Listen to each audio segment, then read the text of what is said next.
Labda kwa somo la leo singetaka mambo mengi, la kwanza kwa kuwachambulia moja kwa moja kuhusu masuala muhimu ambayo tunasoma katika somo la Kiswahili, sehemu ya sarufi, ikiwemo sarufi kwa jumla. Sarufi kwa jumla shule ya upili, leseni ya Kiswahili.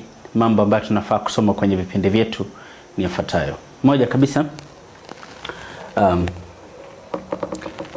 Kiswahili kinakuwa na sarufi ambayo inaitwa matumizi ya lugha.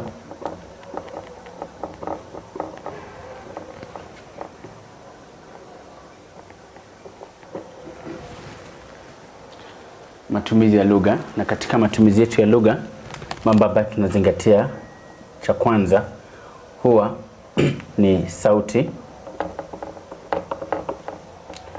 pili ni silabi, tatu ni neno, kisha mwisho ni sentensi. Nimesema mwisho, lakini haimaanishi kwamba hapa ndio mwisho pa kumalizia kusoma sarufi, bali ndio sehemu ambayo tunamalizia kusoma vile tunaita vipashio vya lugha. Vipashio vya lugha huwa vinne tu, na cha kwanza ni sauti, cha pili silabi, neno, kisha sentensi. Tunaanza kwa sauti mara nyingi kwa sababu sauti ndio kigezo kidogo, ndio kipashio kidogo zaidi cha lugha. Lakini sasa katika utahini wa mtihani mzima wa kidato cha 4 kuna kuwa na maswali mengine ambayo huchipuka, nayo pia bado nitayataja.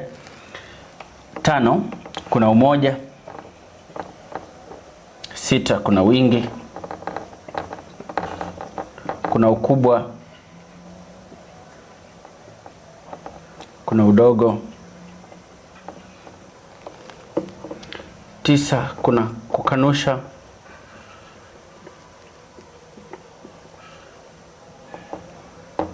10, kuna kinyume. Maswali haya mara nyingi huwa tunapata hata kwa katika shule ya msingi. Kwa hivyo huwa si maswali ambayo ni mageni sana kwa mwanafunzi yote ambaye anaingia shule ya upili. Ikiwa ulikuwa mwanafunzi mzuri sana shule ya msingi, au ikiwa umekuwa ukizungumza Kiswahili mara kwa mara, unaweza ukayashughulikia ikiwa unafahamu Kiswahili vizuri. Kwa hivyo kuanzia sehemu hii ya nambari ya 5 hadi 10 na kuendelea ni maswali ambayo mtu yote yule ambaye amebobea kwenye lugha bado anaweza akajibu, japo hajafundishwa leseni za shule ya upili. Lakini sehemu hizi ambazo ziko hapa juu za kwanza, ambavyo ndio vipashio, tunaita vipashio vya lugha: sauti, silabi, neno na sentensi. Hizi sharti wewe umeketi kwenye darasa ya shule ya upili, ukasoma darasa la Kiswahili na ukafundishwa Kiswahili, ndipo uweze kujibu.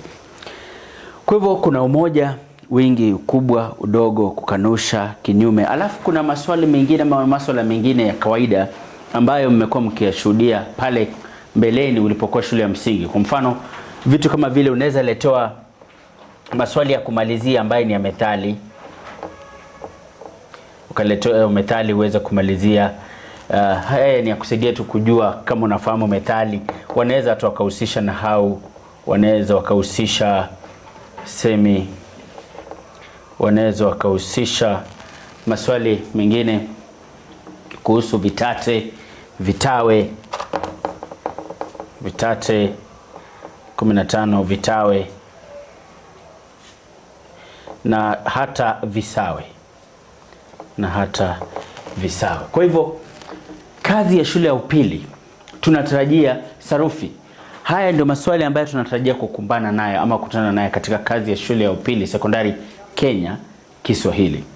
Kwa hivyo keti na mimi moja kwa moja niweze kukupeleka na kukufunza, kukuelimisha kwa kila moja yazo ili uweze kuimarika. Langu jina Mwalimu Amoka.